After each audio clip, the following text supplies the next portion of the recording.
Alors, bonjour, bonjour, bonsoir, partout vous êtes dans le monde de ma communauté congolaise.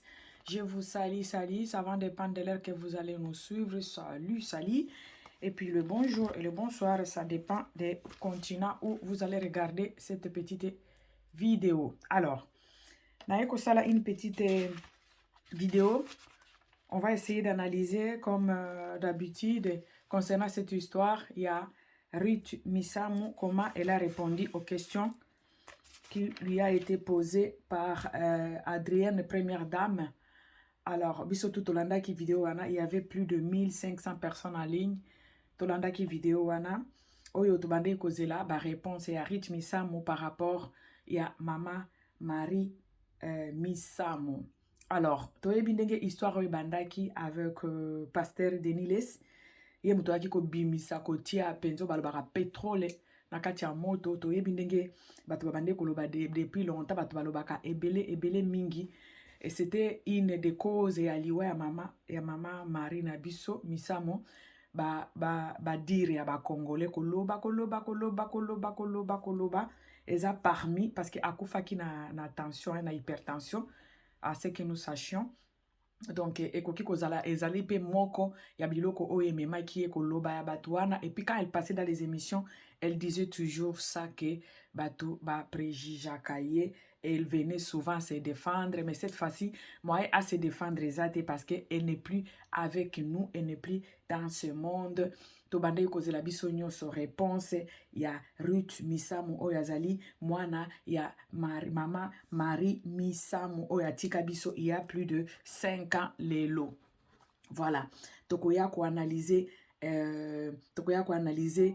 vidéo wana oyo Ruth Misamu asalaki na Adrienne, première dame oyo azalaka na Angleterre. Tolandaki attentivement cette vidéo là, tolandaki c'est live. Tolandaki yango vraiment attentivement. Moi personnellement nalandaki yango vraiment attentivement. Maintenant je vais venir un peu analyser badire ya mwana na biso leki na biso ya leki ya bamisusu. Et Ruth Misamu, comment elle a répondu par rapport à question oyo ya que mama naye mama Marie Nabiso Misamu atika bana. Tozo mona ndenge ezolobama awa na media, muto abandaki yango ezali pasteur Koni, prophète amibengaka prophète de la nation. Deniles muto abimisaki eloko oyo, ye muto atiaki pétrole na kati ya moto.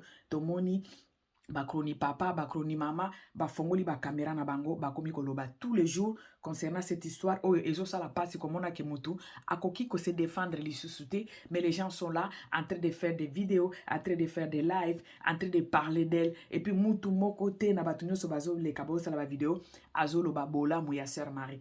Alors on était là franchement, moi quand j'ai su que les nazo qui notification et pas ya première dame que Ruth Nabiso Misamu akoya koloba, j'étais vraiment là, na préparé que déjà ma mouchoir nanga na lobby. En tout cas il y aura l'émotion, il y aura makambo ya kolele kozala na kati awa.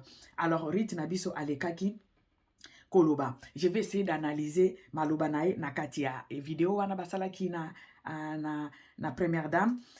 Et puis, je vais essayer de parler aux Congolais, toyebi toza communauté, toza obligé qu'on se parle mutuellement. Parce que ce qui tozo solo laté, solution hier kana ko solo la ko loba communauté solo la raté, même famille au dialogue ils ala raté, moyen makambo échanger ils ala raté. Donc il faut que dialoguer, on va dialoguer. Je vais essayer copier ça ba argument nanga par rapport ya makambo ezole kana média na biso pour na sœur na biso Marie Misamu. D'abord on va parler de la réponse de sa fille concernant cette situation qui passe sur notre média. Ça fait de cela 3 semaines hein, maintenant. Et puis nakoya koloba nakoya ko dialoguer na ba congolais au baza bande konangai par rapport à cette situation et à sœur Marie. Ba argument nanga je vais pousser et à la fin je vais introduire un peu muke kaka makambo ya mwana na biso peigner le oyo na lobela yango te na ndenge esila. On va essayer aussi de parler de ça. Alors pour na kobandana nos questions se poser pourquoi makambo na biso ya ba femme congolaise ce qui est na média, il y a toujours que des femmes oyo ba kloua kamutu moi si wana lisusu na kloua makasi. si c'est un homme, et il y a kanango, mon eleki, mon balobi, et puis on arrête, hein, ça passe. Mais si c'est une femme de la communauté, au monde a peka kabati la communauté, ba epeza ba cloué, mutu ango na kulusu ya makasi koleka, ezalaka dia quoi. C'est ça, penser nanga du jour ya lelo. Pourquoi? Na se posaka ba question na toujours, mais lelo pensa le 24 octobre 2021, ce dimanche, ma première question que je me suis posée avant de commencer live Oyo Ezali, pensez nanga ya jour, pardon, ya lelo Ezali, pourquoi ce qui likambo ya mwasi ekwe na communauté na biso, au moment où nous savons qu'on a monde entier, ce qui likambo ekwe ya mwasi, il y a toujours des femmes qui viennent pour défendre cette femme-là. Parce qu'on sait que femme, c'est être faible, il faut la défendre. Malgré, il y a des erreurs. Il y a des erreurs parce que tout le monde est à la parfum. Mais biso to yaka kukloué. Et puis biso basi au monde basi pesante ba telemeli yango ba kroni papa ba lobara mais au monde bazo leka mais biso pesante to kloua kamoninga na biso mwasi. Pourquoi ça? Ezali penser nanga ya jour. Alors, to bandi sikoyo analyse na biso. Ritmi Samu Adrienne a posé une question. A Tounié, est-ce qu'il y a un enfant? Est-ce que moi naza? Oh maman na bango atika. Moi na caché. Rit aseki. Après, alobi, ya, ce qui moi nazali, ba bimisela biso ye, parce que ayape, kome mankolo, ayape, koyoka, makambo nga na yoka kana kombo wana ya misamu. Premièrement, d'abord, pour moi, c'était un message qu'elle a lancé, kolobake, en tout cas, et comme un kilo, kombo wana ya mama na ye, comme un kilo pour na ye, ame makaba, donc, makambo nyoso balobaka pona mama na ye. Azo memango eza kilo. Donc so mutu mususu amona na okiko so akokipe ko mema mukumba wana ndenge ya memango bakabola ba charge wana. Donc c'est une façon de dire aux Congolais que bandeko je suis un peu ça devient lourd pour moi. Mukumba bozo pesa ça devient lourd. Et ça message à libosonga na zoaki na eloko wana lobaki ya mikumba. Et puis deuxième chose au alobaki, moi j'attendais que Ritmi Samu aya vraiment à profiter de l'occasion oyo. À profiter de l'occasion parce que ba lobby trop. Moi, pour la première fois dans ma vie, je peux dire, panga na kota mingi na ba media penzate na zanata mingi te, ke na mona ke muto akufi il y a 5 ans. Bato bazo bimisa ba secret oyo, bozo yeba bien ke muto elle ne peut pas se défendre, elle est plus là. Mais bazo bimisa ba secret moko boye, oh ça fait même mal. Parfois moi je me mets à la place de sa famille. Mais tomoni lokola Rit a minimisé eloko wana. Or, eloko wana ekoki même coûter carrière na ye. Moi, j'attendais que Ritmi Samu profite de cette occasion pour frapper fort. Elle allait profiter pour frapper fort na likambo oyo balobelaka mama na ye. Parce qu'elle est la seule, elle est unique. Yende makila ya sœur Marie. Oyo atike lokola avocate ya mama na ye. Na mokili oyo yaba vivant. Elle est l'avocate de sa maman. Elle est la seule où yazana passe koleka mutu nyonso famille ya Marie tout. Mutu azana passe lokola Rit azate. Parce que Rit aza makila ya maman Marie. Moi j'attendais que en tant qu'avocate de sa maman, j'attendais l'émotion dans ce dire. J'attendais on a préparé que je vous jure, moi j'ai préparé même mes papiers, na tiens que papier pour na essuyer ba larme parce que je savais qu'elle va frapper fort. Mais Rit akenango na ndenge ya émotion te. Akenango na ndenge ya koseka et c'est ce que moi ça m'a pas plu. Parce que bazo lobela maman na et puis bazo lobela na ndenge ya bien te. On est en train d'humilier une personne qui ne peut plus se défendre. Elle est partie, elle est morte. Ou bien tu réponds, ou bien tu gardes silence. Rit, tu allais garder silence. On go vanda na yo to yebi eloko zo penser te. Parce que omoni silence ezalaka réponse makasi na sens que bato bakoyeba te eloko nini ozo penser. Etikaka bato na ba équation. Ou tu allais garder silence, ou tu bango baloba tina suka, ou tu allais venir frapper fort parce que c'est ta maman. On a touché à ton sang. On a touché même la carrière na yo. Les choses que les gens sont en train de faire. Et koki ko détruit même carrière na yo. Et loko bato bazo sala, ko bimisa ba secret, ko loba de n'importe quoi. On ne sait pas si c'est la vérité parce que la pauvre sœur Marie, elle n'est plus là, elle ne peut pas se défendre.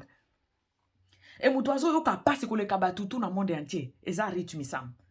Mais réponse ya rythme na ko seka. O ko seka moko ezalaki ya muto akoi na vélo.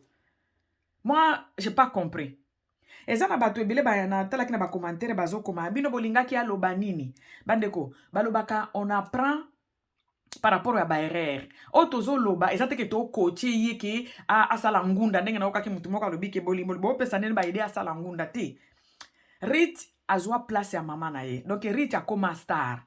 Rit aza vedette ya communauté na biso. Normalement ba vedette ya ba communauté misusu ya ba monde entier bazwaka ba coach o ba kolakise ndenge ya koloba. Elle n'était pas obligée de passer et puis qu'on prendre ça à la légère parce qu'il y a des fans et des maris où ils ont ça la bango passe.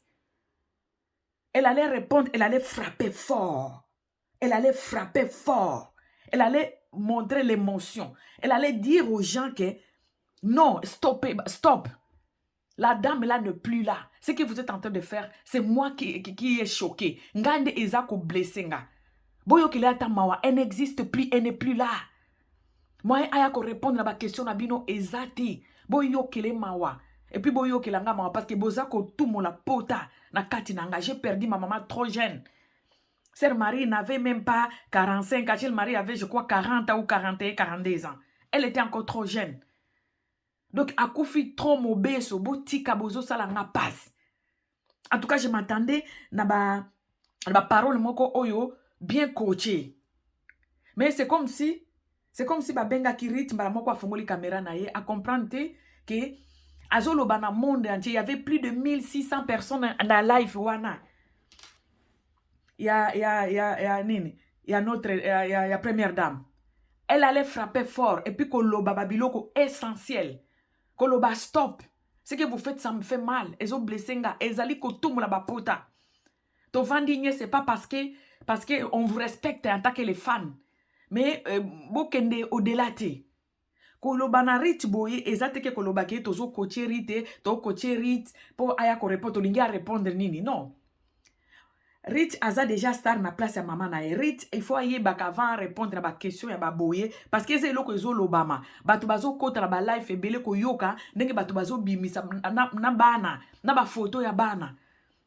Si elle prend la décision de venir répondre, il faut qu'elle réponde vraiment na ba question au batu baza. Na ba question au batu baza ko s'attendre. Et puis qu'on répondre en tant que vedette ya communauté. En tant que la seule et l'unique oyo azana mot à dire pour cette situation. Et ce qui ndenge alobi ke ayebite. Omoni eloko oyeba ki toye ko zwango na média. Même na tribunal façon batalaka ba mimique, batalaka ba expression corporelle. Et kokola ki sa que vraiment la personne ne connaissait rien, elle a même surpris. Et puis, poser ma question, comment ça peut se faire? Mais du fait de répondre légèrement, c'est ce qui crée encore la vidéo ya batu. En tout cas, la façon dont tu as répondu, na eloko ezo sour même ba fan ya maman na yo. Moi, je suis parmi bateau bando linga sœur Marie. Et de deux, je suis une femme. Je défends les femmes. Ça fait mal de voir que mutumoko akufa il y a 5 ans.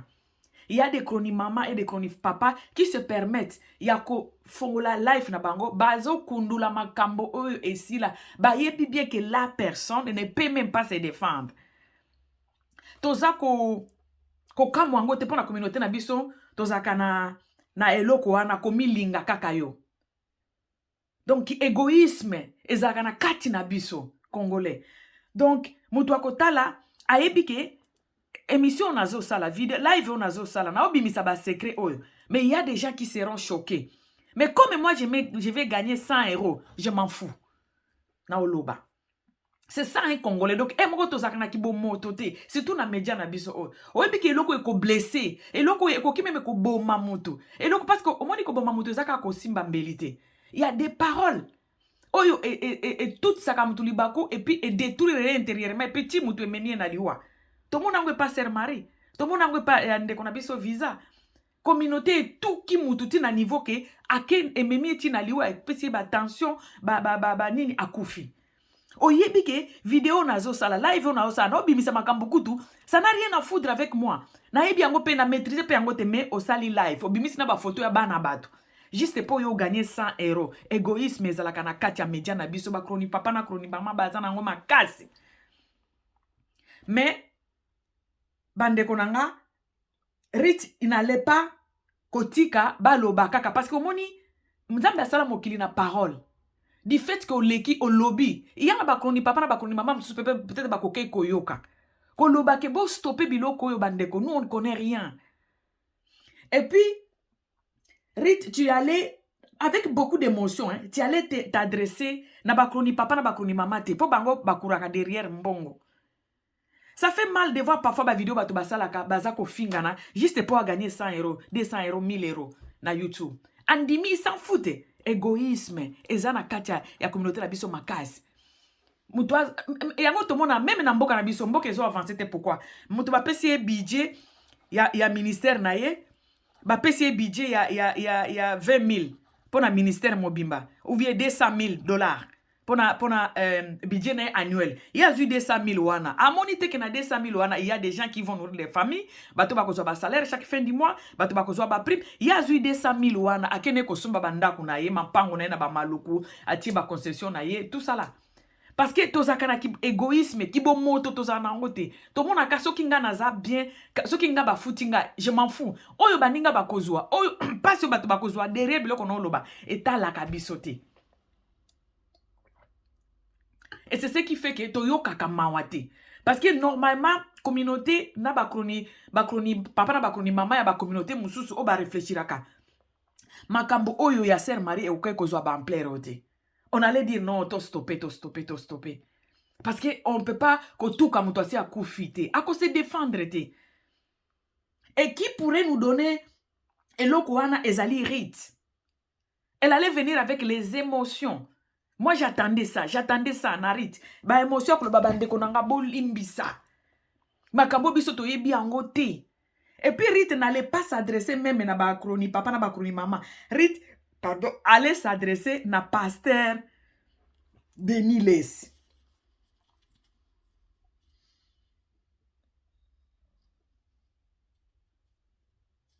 Donc, Rit, à côté même kopekisa, Rit n'allait pas kopekisa, ba kroni papa na ba kroni mama parce que bango ba luka ba kimila kasima ya ba news. Ce qui news il faut ba loba. Oyo kroni mama ese alobaka ba matière. Bango bazo courir derrière matière baza bezo bazwa bambongo. Bako finga onenge alingi azana bezo na ya 100 euros na ye 200 euros na ye kokota. Donc qui égoïsme ezana communauté na biso makazi. Et puis bandi lelo teza biso na makila. Ngai kaka ngai. Je m'en fous de ce que les autres bako yo ke talinga te moi fin du mois si j'ai mes 1000 euros ça me suffit, mes 1000 euros ça me suffit. Et c'est ça le mal. Donc Ruth Missam n'allait pas s'adresser na bakroni mama. Rit, si j'étais toi à ta place, et ça te que bazo coaché yo oh ezalinde ngunda bo préparer et tout ça, eza ngunda te. Parce que Azana coach te, on a senti que Azana coach te. Et puis elle n'était pas préparée pour répondre à ces questions. Et c'est ce que et puis si ba tout doute, ce que tu as dans commentaire, oh yo mona ba bazolo ba ke ayebi. Parce que eloko nga na yebi te bazolo be la maman nanga et je prends la décision de parler. Là je vais parler avec toutes mes émotions. Je vais parler avec tout mon cœur. Bandeko soki muto azolo ba na cœur. Au sentir que muto azolo ba na cœur nae. Mais Rit ne parlait pas avec son cœur. Mais pourquoi elle a fait ses sorties? Elle n'était pas obligée de faire ses sorties. Azaki obligée qu'on sorte, qu'on bimate. Azaki obligée qu'on y a qu'on répondre. Elle allait aussi dire à première dame que non, Adrienne Koloba que non, Naza prête pour nous répondre na biloko. Rit, si j'étais toi, j'allais m'adresser. Pour au moins aux expériences, n'engoza mwana ya sœur Marie et que batu ba combattre ka sœur Marie et que batu ba au moins ba do combattre sœur Marie, ba ye pa na yo. Donc c'est toi, il faut maintenant au luka coach. O apé sa kababilo ko loba. Et loko moko aussi au longi au bali. Parce que wana pensé la kisike, tu as vu que maman na yo bato bando telemele belé parce que azaki na mobilité. Et ça li que au bali coûte trop jeune pour moi c'est trop tôt. Trop tôt par rapport à bana poto. Au bali avant tes 30 ans. Au bali pourquoi? Parce que tu veux pas olingo sa la carrière, olingo sa la carrière na yo musicale, mais olingi te batuba fan de la kakofinga yo parce que la communauté na biso congolais ce que au bali te o andumba automatiquement. Là olongi na no côté wana moko. Mais erreur Rit Luka vraiment batuba kochakayo. Luka vraiment batuba kochakayo. J'ai l'impression que mobali no manix waza pembeni na yo. Tant que il est aza producteur na yo, aza ko mise bambongo pona ba musique na yo. Parce que tout le monde ayaka sans intérêt. Si tu n'es pas la fille de Sœur Marie Missamu o ayebana ke na communauté, je ne pense pas que manix on a lingaki aya. Ayaki parce que ayebi que ceux qui a misé dans toi, comme tu as un nom, ya Missamu, ceux qui a misé dans toi, il peut se faire de l'argent, pardon. C'est pourquoi il est venu. Alors Manix, Luka Batuba Kochake, parce que yo en tant que mobali na ye, okoko coach était. Dans la première coach au sala qui est, leur présentation na dot na bino, Batuba silika ki ba comme koloba parce que on était scandalisé. Moi naza mouke abali Manix oza plus de 30 ans et puis azali divorcé 2 fois 3 fois. Batuba loba ki au lieu à répondre ou bien à garder silence, à qui répondre Batuna Nzembo. Il y a tout le nombre se multiplié par 0 égale 0. Au moni ndenge et pesaki. Et bimisa qui est impoli, botina bavo batu bazolo, et bimisa qui est très impoli. Et là, qui c'est que coach azala quitté. Et puis, deuxième erreur, ton moni, les azo sa l'émission na première dame, on sait que Manix ozala qui pembeni. Donc, au côté bien, il fallait qu'elle a sa émotion qu'elle n'est pas d'accord de ce qui se passe. Parce que il y a ma Marie Missamu azalaki star na communauté. Et puis biloko qui peut coller Rit.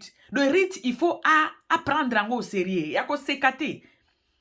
Yo koko koche parce que yo somo na no disque parce que si on regarde bien, elle parlait qu'elle a disque on a bino, musique na bino. C'est comme si ayela ki album bimi.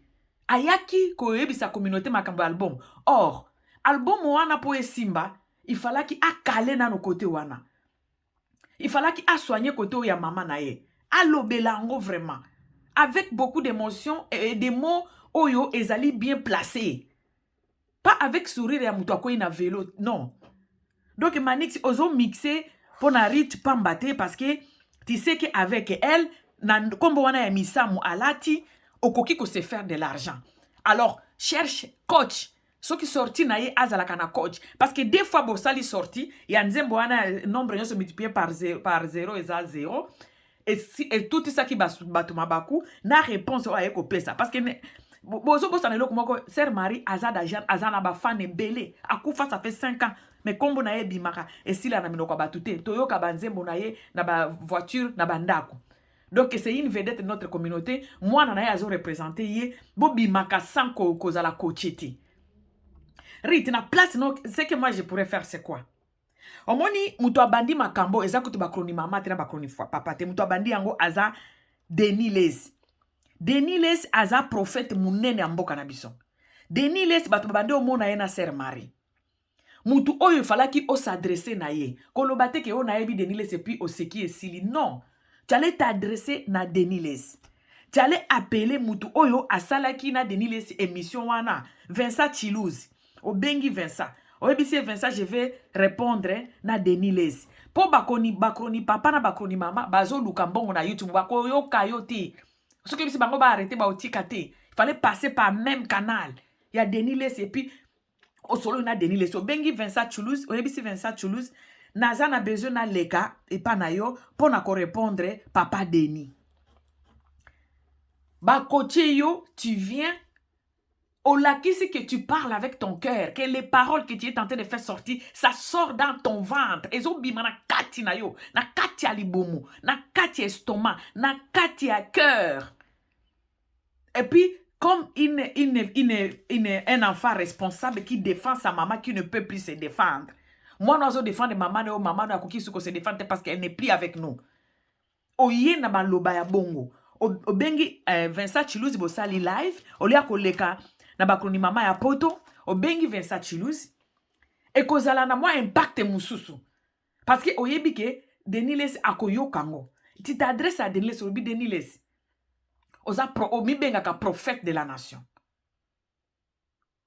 Ezali biloko to pesa yo pour prochainement parce que tu es appelé d'être vedette à la communauté. Osa placer là-bas par rapport à maman na yo. Pour maman na bado présenter au mingi. Ozu peut même ligner wana la musique. Donc il faut yeba comment ya ko solo là.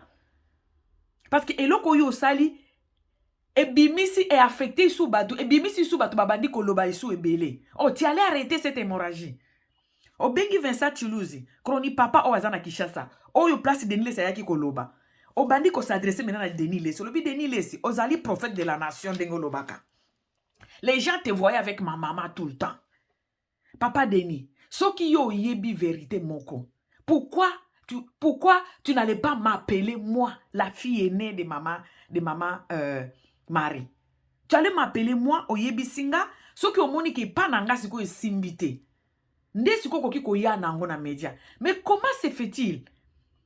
Naza envie. Oyebi penga ke naza mwana liboso ya maman Marie. S'il y a un autre enfant, il fallait passer d'abord par moi. Oyebi singa, ngana yo to sali ba démarche wana. Parce que na niveau oyo bandeli na media, c'est difficile. Même moutoana regarder moi na ndimite ka kubimisa ye. Il fallait commencer par moi.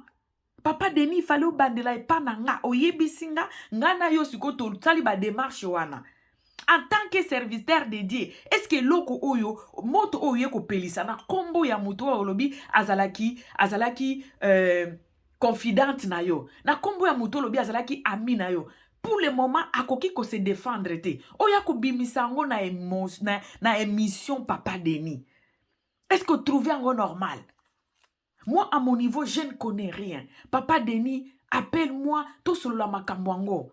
Parce que ceux qui obimisi yango na media boy. Bakroni papa na bakroni mama, bakoya ka ko sala ba émission bazana besoin ba ko tsambongo, ba besoin na matière.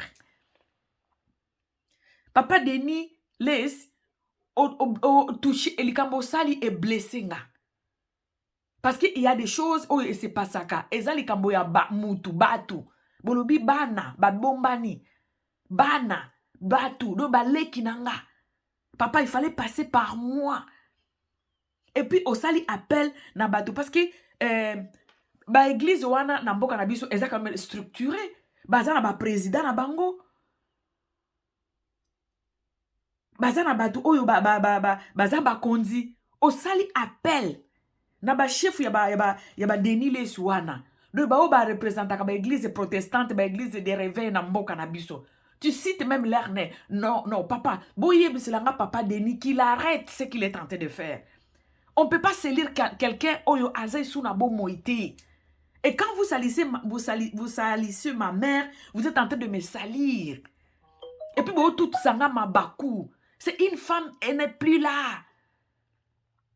Mingandi bozo bo pesanga ba blessure par rapport ya maman nanga. Rich, tu allais t'adresser na pasteur Denis Lesi, ce qui prophète de la nation wana.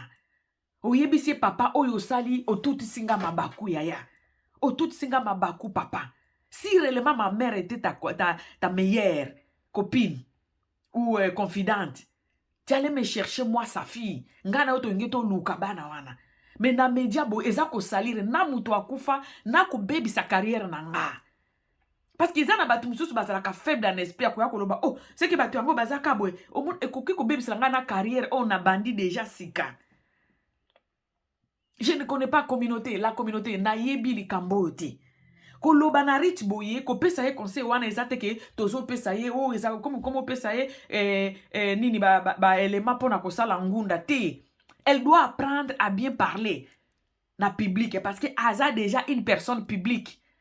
Aluka ba coach et loko asala ki lobby et pas ya première dame Adrienne ezala ki na sens te. Elle n'a pas pris à loi ki yango na valeur te loko yo ezo tout ça même na ba fan ya maman na ye passe. Moi inclus. Naza parmi bato yo ba yo ka passe pona makamba ma Marie oyo. Mais comment na ke moi na abimi azo sekana ye azo zwango abibana ngo baya ko sunganga na mikumba oyo. To boite eza vraiment mikumba. To mona kango ndenge nyoso ya mama Marie batia kayo. Mais okoki ko lobango bongo te, il fallait mettre un peu kilo na kati ya likambo yango pona ko loba bande ko bo stopper bozo tout sanga mabaku des fois. Mama si akei. Atikinga trop jeune. Nazana ndeko te nazana leki te. Si y a des baleki. Pourquoi ba passer boki ko sangana te? Mama nanga pe azalaki na kati ya bilanga ya Nzambe. Abande ko sala na kati ya elanga ya Nzambe. Mais ba pasteur oyo baza ba konzi, baza ba chef ya bakati ya bilanga wana. Pourquoi bokoki ko bengisa ngai te ba yebisi mwana ya ça. On doit chercher ça. Denile sa yebi ga yebi place mwana na azali na Belgique. Pourquoi ne pas aya ata awana Angleterre to ke na Belgique to luka mwana wana. To luka ena no na kuku et puis toki ko exposer ye toki ko lakisa ye la communauté après. Et puis on demande pardon à toute la communauté. Mais to luki ena no me koya ko lobango na émission. Ça montre que pasteur Denile sa bando sa ne ba base na ye. Alors pour na ko stopper ba base wana, tu allais rythmisamu tu allais t'adresser à Denile. Pour na ko yebise qu'il stoppe. Qu'il doit stopper. Qu'il doit stopper na nini na ye. Qu'il doit stopper na buzz na ye na kombo ya mutu akufa. Respect de mort et comme ezalaka wapi. Et bunga na communauté na biso pona nini, pona buzz, pona mbongo ba 100 €.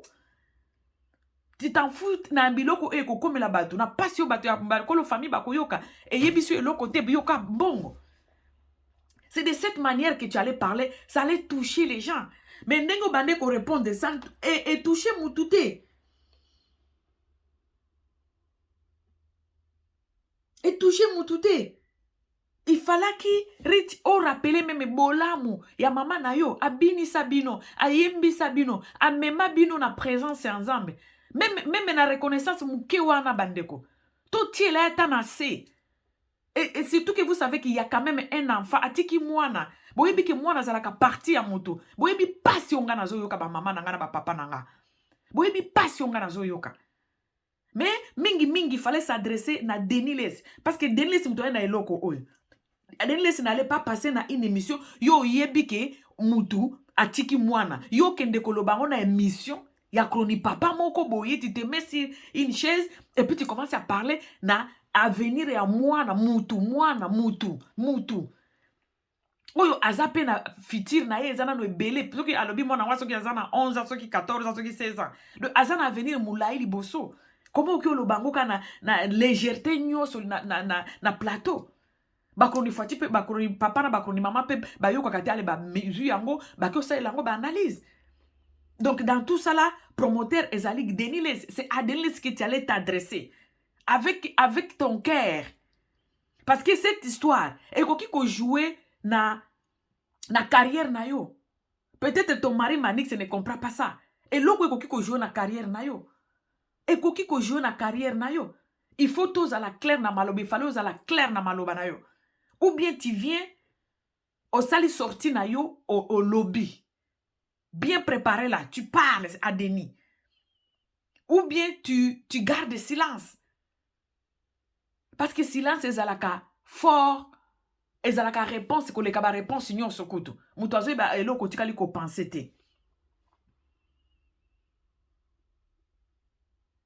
Il fallait qu'on explique à tous les Congolais que Sœur Marie Misamu azalaki ndeko na bino. Azali susu na bomo ite mama Misamu akufa. Mama Misamu azana bomo ite moya ya ko répondre ezate. Ngape na yebi eloko te. Mais ko yeba eloko te na yo wana on sent que tu ne connais rien. Même famille yebi eloko te papa Denis il allait passer par la famille. Ndenge ye moko Denis les alobaki ke même famille yebite. Yo yebi ke famille yebite. Moi na ya yebite. Kaka yo muto yebi. Comment okoya ko exposer ngo na média? Tu vas commencer d'abord par la première pas ya Denis les il a abana par famille. Boye barate moi na bino atika moi na boy ngana bigo to place ya ça. Leur famille siko lingi ko landela ngo te. Ndé ko kiko lobaki na so la kina famille lingi ko landela te alors na yeko yebisa bino secret ça boye. Mais comment okobanda na média olio le canon na famille? Et à la fin maintenant bo tu na famille lobinine. Nous on ne connaissait rien. Rit, c'est comme ça que tu allais faire. Parce que balobaka expérience bazwaka ngo par rapport ya ba erreur. Ce que sali ba erreur ndé ko accueillir ba expérience. Erreur ali boso zala qui correspond toute une communauté na dot na yo na manix na yo wana. Batu bazala ki surpris, batu ba loba ki oba okay ko loba. Au lieu de garder silence, il y a qui répondre à tout nombre multiplié par 0 égale à 0. Réponse wana ezala ki bamboa ki la à toute une communauté. Sors nango oyebi. Biso tout peut oyebi yango. Mais c'est comme si ça ne suffisait pas. Likambo liso soye ko bima jour ya dot na yo. Denis les oyo azali censé kozala papa ya molimo na yo. Et puis papa ya molimo ya mama na bande ko tambola babande omone na mama na ba tambola. Bazaki ba amiselo Denis les. Likambo oye ko bima, tu n'allais pas venir répondre na légèreté boye et pas kroni maman ka moko boye. Tu allais passer et pas y a même personne place Denis les à l'écart qui est pas Vincent Toulouse. Il fallait passer et pas kroni papa wana Vincent Toulouse et puis tu parles à Denis les avec ton cœur. Mais si on regarde bien, oyaki na yo ko défend, oyaki na yo ko informer bato ki disque bimi. Oh, ma chérie, omoni disque na wana. So ki komba maman zo continue ko beba boye. Maman, bako bebisa na carrière na yo.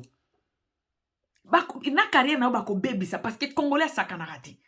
Tala ndenge bazo yo ke la kutu bembe mawate bembe sali 5 ans na se amabele. A combien plus fort yo moto za na bomo. Alors, il faut parce que baloba komoni na maloba nzambe asala mokili na maloba. Koloba teke bako yoka na bango tete. Tu n'as pas obligé aussi koloba na bakroni maman nyonso na bakroni papa. Mais il fallait s'adresser à Denis Les. Na ba représentant à l'église de réveil au Congo. Que vraiment cette femme bon se souvenir même na eloko amuke o mama Maria Sala. Pour la communauté.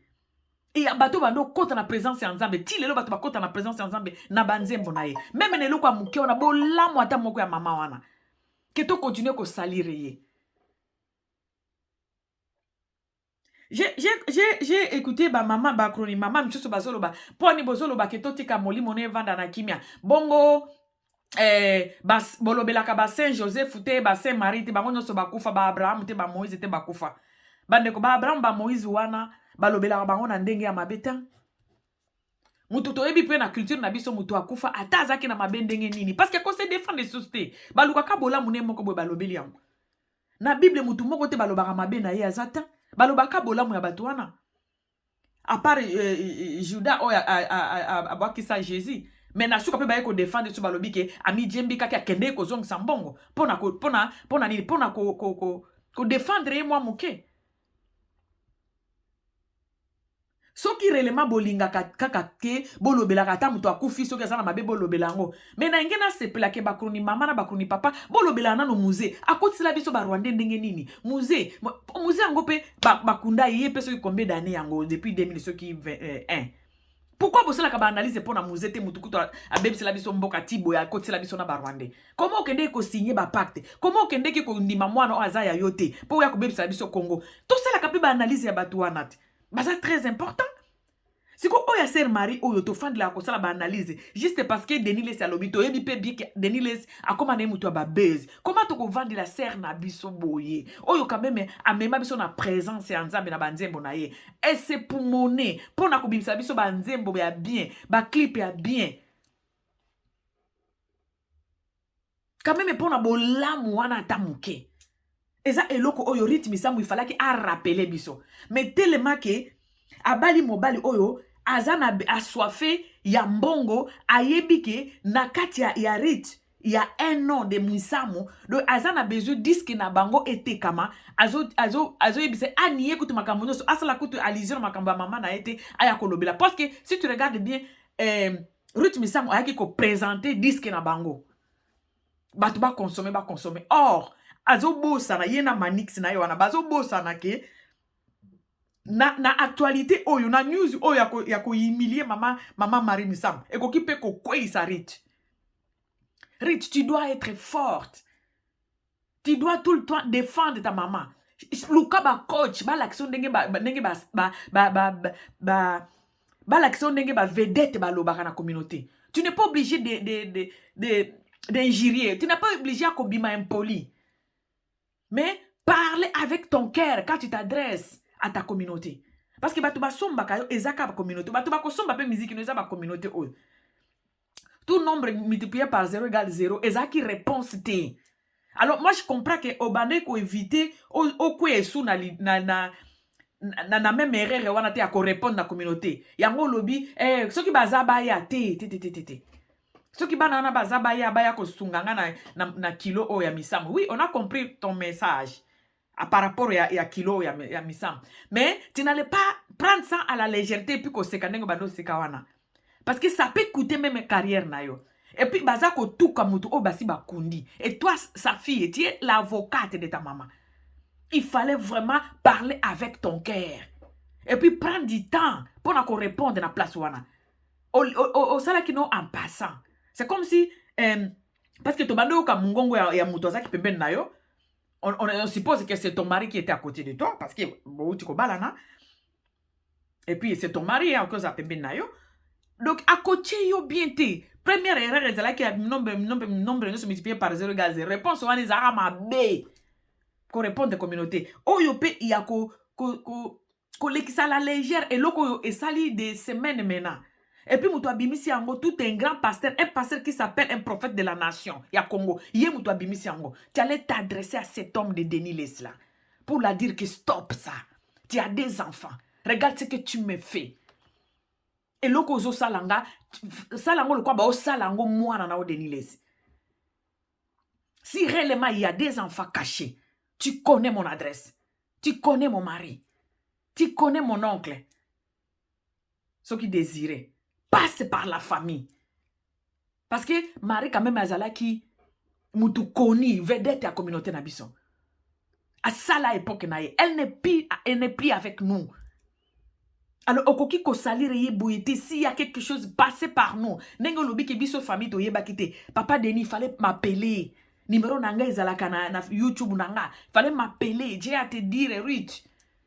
C'est comme ça que tu allais répondre. Exacte que na tozo te ya yondenge ya kosala ngunda. Non, tu n'as pas bien répondu. O répondre bien te na place wana o lekisi yango lokola jeza jeté parce que ba fan ya mama na yo bazo lela. Ba fan ya mama na yo sa ngana za so Nathalie ba makambo oyo. Nathalie Denis Les, c'est Nathalie Mamou, ce qui Mamou oyo ya Afrique du Sud. Ça fait mal de voir que muto akufa il y a 5 ans mais bato bazo fan de la penza ba analyse. Pona exacte que o bazo lo bata makambo ka bazo kundo la biloko to yeba kité. Bande konanga makambo ezo mema biso wapi. Ça nous fait avancer à quoi? Ponto que le belano makambo ya muzeti. Parce que présidence lobi mutu musupe ya koya koza la président. Mais na place ya maman Marie mutu moko ko remplacer wana te parce que zala ki grade te.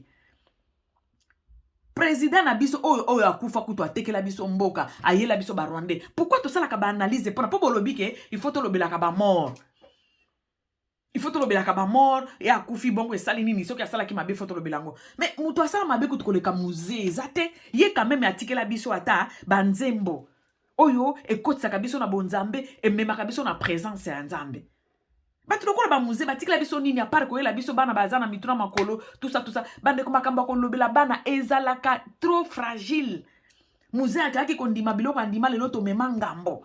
Il faut tout le belakata musée bisa biso to lo bakana nota to yeba ne qu'est-ce qui s'est passé réellement et comment kindenge ni to comme na niveau oyo tout ça ndenge bolobi to lo belaka ba mort bo lo belano ba mort ya mboka na biso ba mort o bazaki ba responsable ya ba président mboka biso po eloko ane zonga lisusu te ba mort il faut to lo belaka bango wana mais une sœur religieuse oh bande ko embla bino banzembo bande ko mema bino na présence ensemble pourquoi to ko fan de la moi parfois quand je regarde vos vidéos bo sala ka ba analyse na bino bo bimisa bana moko kutu boy abota kutu na kingandi mutu boy kutu aprodira kaye mama boy kutu abengana na ndako ne na suka ba vidéo na bino mazidi et puis ça nous fait avancer à quoi cette histoire?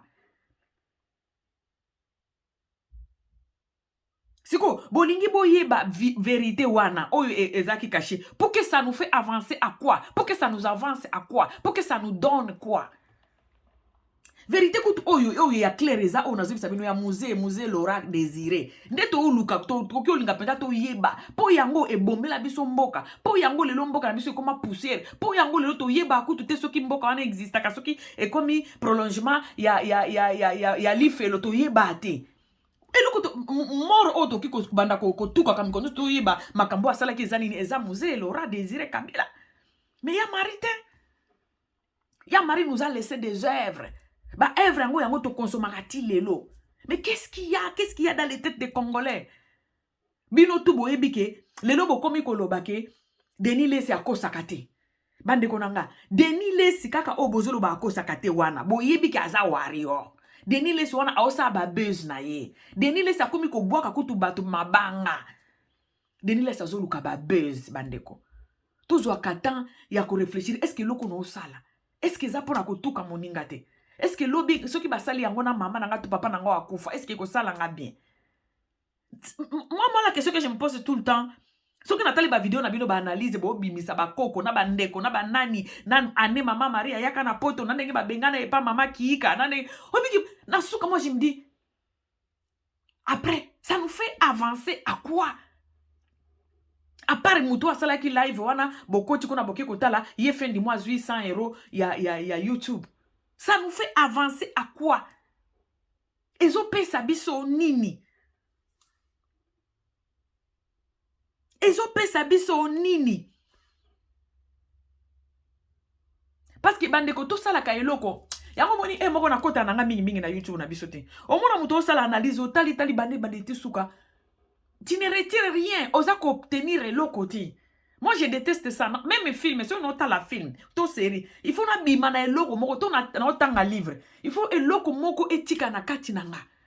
Siko ba mama kiika, ba premier producteur, ba to ba mwasi abde baba, aza envie abeta bien salaka ceux qui marient Sam nini. Je vous dis mes amis, ça nous avance à quoi? Si ce n'est que détruire le rythme Sam obiso tozolinga lobby azala wana total la maman Marie à partir de moi na wana. Mais quand on fait ces vidéos comme ça là, quand vous faites sortir des secrets qui ne nous fait avancer à rien, qui ne fait avancer la communauté à rien, quand vous faites vos lives là, si ce n'est que pour détruire rythme Sam, ça nous fait avancer à quoi? Na bino moko batu bosala ka ba analyse on a les bossi saka bomi yo kakandeni. Moi je me pose la question, bomi yo kakandeni que osa la vidéo ya muto ebi ke akoki jamais ko ya ko se défendre, ako répondre jamais. Mais vous savez que il y a une personne oyo azako zala blessé. On blesse quand même une personne par rapport à cette dame qui est déjà partie. Tozo blessé moi na moko boy. Na fin du mois on vous donne 1000 €, 100 € parce que vous avez blessé une innocente. Moi, je ne comprends pas. Ganami Tunaka. Et ça, c'est dit à quoi? Bilo ko faire biso avancer et ça bato yo ba ela ki biso peut-être ba Rwanda na kati ya nini ya mboka. E bandaki ndenge nini? Ba koma ki na niveau na ndenge nini mutu azo benga zo meka ko expliquer oh ya yebi. Je crois que ça peut nous faire avancer et puis ba na biso ba ko apprendre quelque chose sur notre pays oyo au lieu à ko développer tozo que de sous-développement. Qu'est-ce qui se passe réellement? Et là, on dit que ça là. Et ça, qu'il faut un politicien pour réfléchir. Bon, parce que je sais, parmi, presque tout, tout tinda bongo na Afrique, on a chaque fin du mois. Tout fait de la nombre analyse à bongo. Qu'est-ce que Mouzé a fait? Comment on est arrivé là? Qu'est-ce qui s'est passé réellement? Et ça, analyse moko, et ça, construire, na mitou na biso, et ça, peut tinda biso, lobito kwe sou na buzo bawanate. Mais cette dame là, de Marie Misamu, elle est partie. Abandaki ko azaki chef ya société mon côté na Congo. Azalaki azaka ministre te. Azaka président ya mboka na biso te. Elle était là juste pour na ko adorer Nzambe. Elle nous a laissé des œuvres. Auto-utilisera-t-il lelo. Pourquoi tu ko salir eti na niveau? Denis les soki oyebi quelque chose appelle rite. Hérite, c'est comme ça que tu allais répondre. Que papa Denis, pourquoi tu n'es pas passé par moi? Tu me connais, je suis ta fille. Mets-toi à ma place. Tia ka bana na place nanga ke batu passer moko ya munene aleki abandi ko loba bana na yo wana bazana baleki. Tala eloko nini bako yoka antake musale nzambe. C'est ce que tu allais répondre. Ou si tu n'avais pas cette émotion là, si tu voyais qu'il n'y a pas d'émotion, il fallait regarder silence. Fala ko yakasi olobela no nzembo na yo ke oleka réponse wana ka boye ozo seka ba fan na yo esali bango ba fan ya mama Marie esali bango bien te. Ba fan ya mama no esali bango bien te.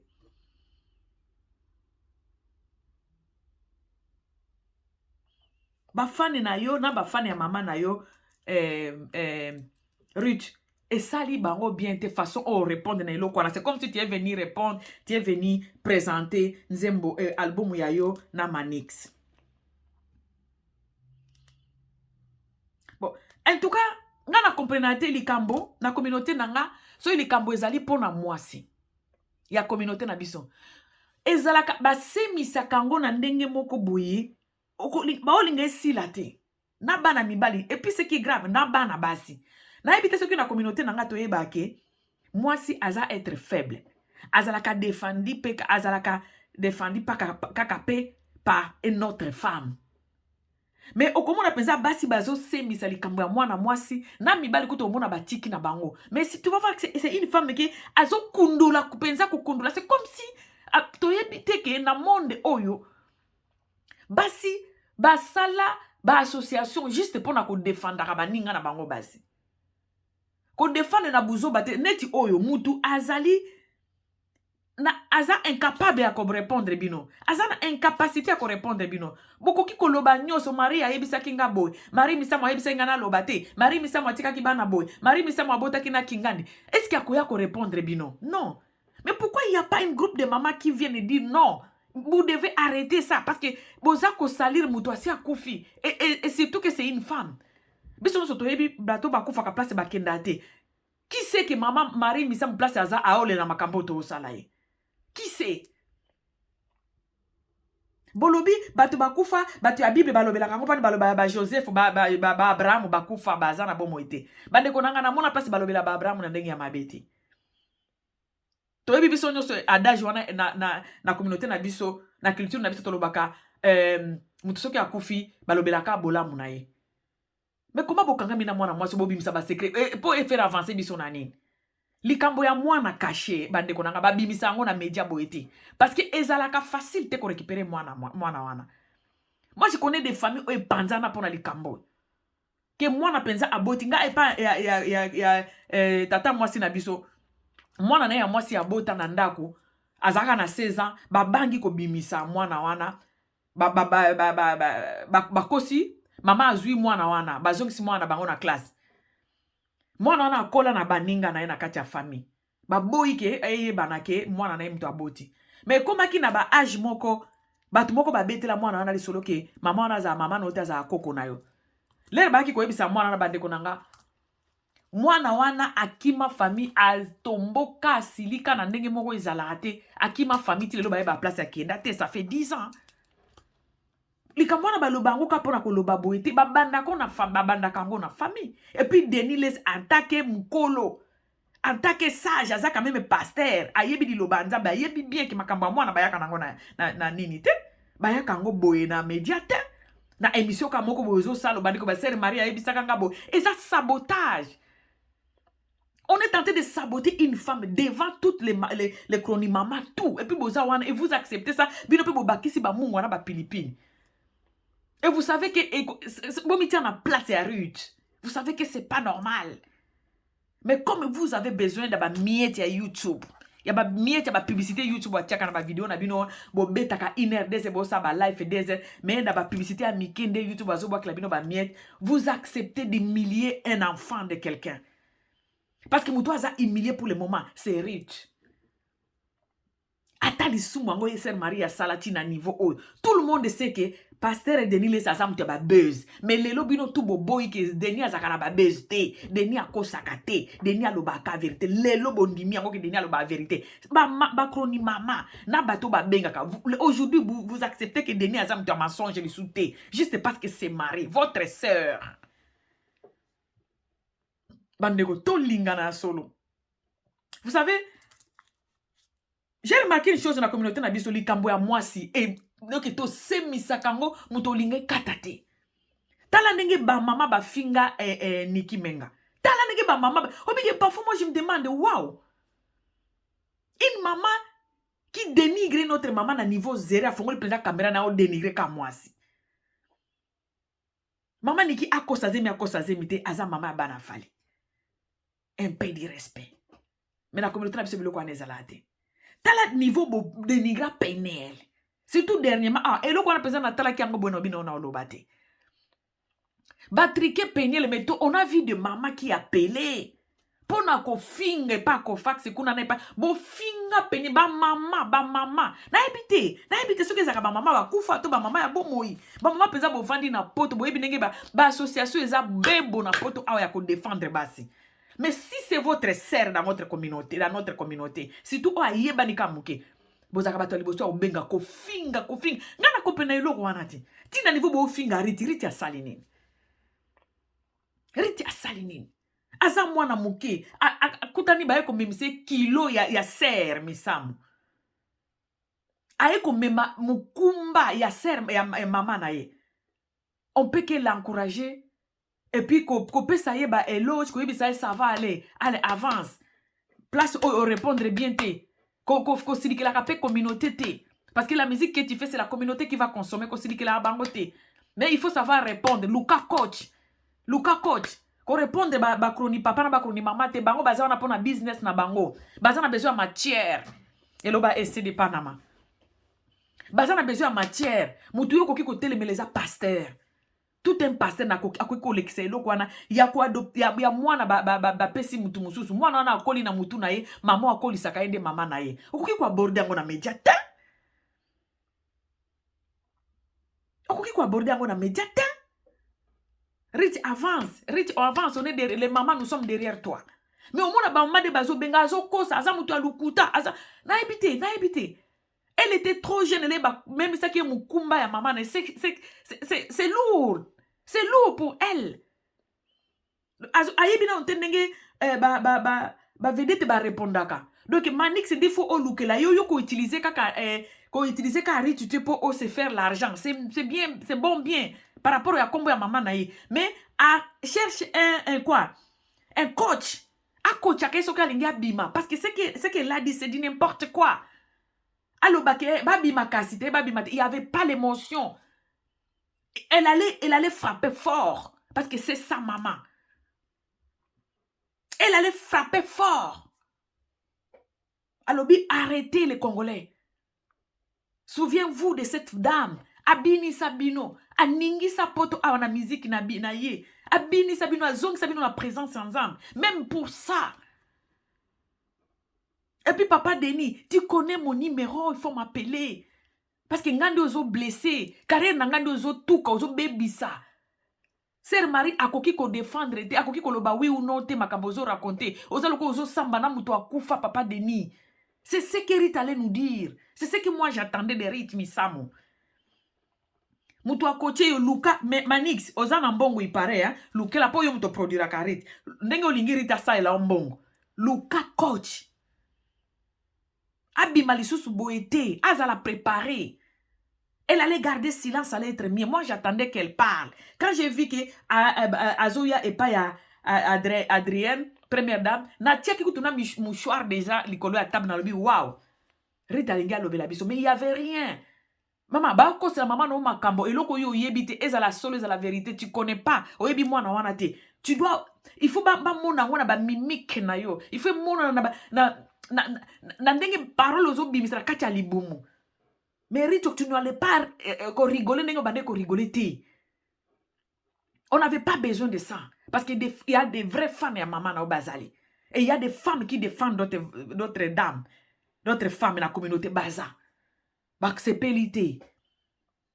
Ou quoi représenter disque te maman disque wana na makambo kaka oyo ba deni bazo sala na bakroni maman na bakroni papa et ko kipe ko dindisa yo. Il faut stopper ça dès le début, il faut stopper eloko yo. Si y a un enfant toi tu connais rien, tu dis ça na ebité bande ko ngai. Papa deni okoki ko sala biso boete. Papa deni ozo bomanga pour la deuxième fois. Et il fallait appeler bakroni maman à pototé. Il fallait appeler Vincent Chilouzi place ya le kaki. Et puis fait appel na ba représentant ya ba pasteur nyoso ba solana Denis.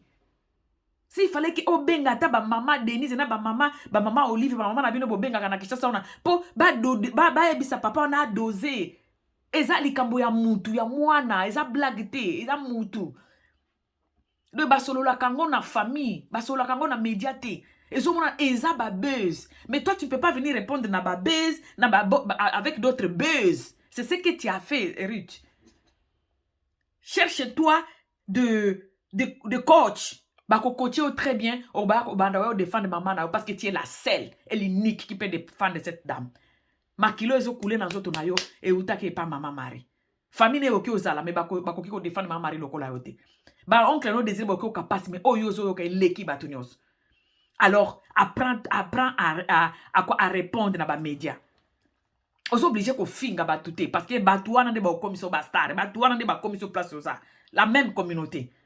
Mais ko yeba ko solo na bango, ko tia ba émotion na makambozolo ba. Ko tia ki bo moto na makambozolo ba, ko sekate et suwaki likambo ezo suwa ba fane ya mama na yo. Il faut prendre ça au sérieux. Merci beaucoup bande konanga. Ya muke na zaki nango lelo pona riti na biso yangwana. Nzambe alola mona moko na moko. Bye bandeko. Bye. Saint-Esprit a localisé bino bisika tout bozali. Rich, bon dimanche à toi. Merci.